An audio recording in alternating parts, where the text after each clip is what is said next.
Hello, my name's Shawinder Dillon. I lead the school nursing team. Today I'm going to read you a story and it's called The Huge Bag of Worries. Jenny had always been happy. She had a lovely mum and dad, a great brother, well, most of the time. She had a best friend at school and she liked her teacher. And then of course there was Lotus.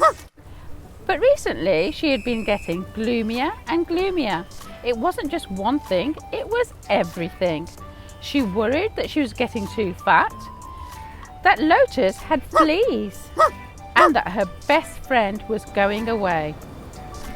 She worried that she was getting bad marks at school, and she thought she heard someone whispering about her in the playground. She worried when her mom and dad had an argument.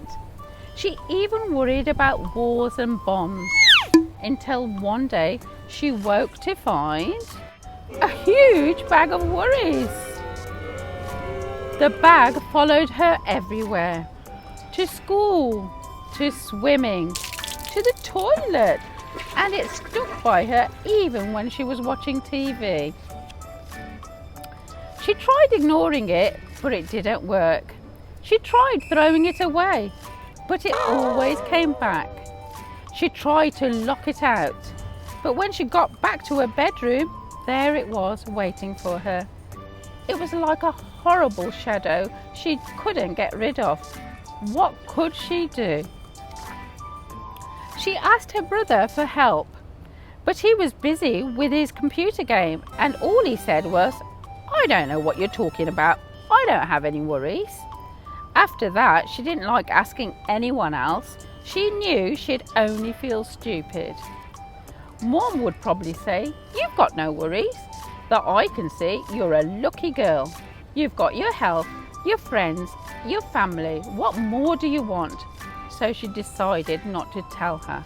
Dad might know what to do, but then she thought again, no, Dad had enough worries of his own. She couldn't ask him. Every day things got worse.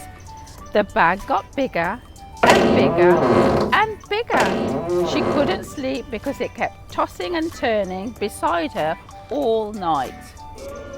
To make matters worse, the bag dragged around her feet so much when she was walking to school that she was late and the teacher was cross. Jenny couldn't tell her what had happened, and anyway, she knew what she would say. "You've got too many worries. In future, leave that bag at home." When Jenny told her best friend about the bag, she suggested that Jenny locked it up in a cupboard and tried not to think about it. "That's what I'll do," she said, but it just didn't work.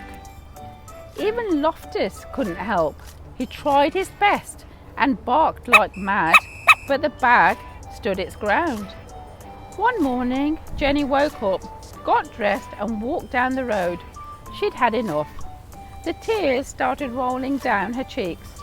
She sat on a garden wall and put her head in her hands. She thought she'd have to live with the bag forever.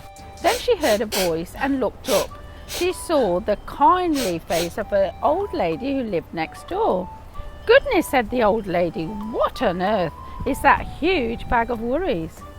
Through her tears, Jenny explained how it had followed her for weeks and got bigger and bigger and just wouldn't go away. "Now let's just open it up and see what's inside," said the old lady. But Jenny said she couldn't. If she opened the bag, the worries might jump out, and who knew what might happen then. "Nonsense," said the old lady firmly. "There's nothing a worry hates more than being seen. If you have any worries, however small, the secret is to let them out slowly, one by one, and show them to someone else. They'll soon go away." So Jenny opened the bag. The old lady sorted the worries into groups. Jenny was astonished to see how small they looked when they were out in the open. Half of the worries disappeared because lots of worries just hate the light of day. As for the rest, the old lady put some in her shopping basket to deal with herself. Because she sent packing, because she said they belonged to other people, to Mum and to Dad. Some she just blew a kiss to. And some, she said, were worries that everyone had, even Jenny's family, her friends, and her teacher. And as for the bag,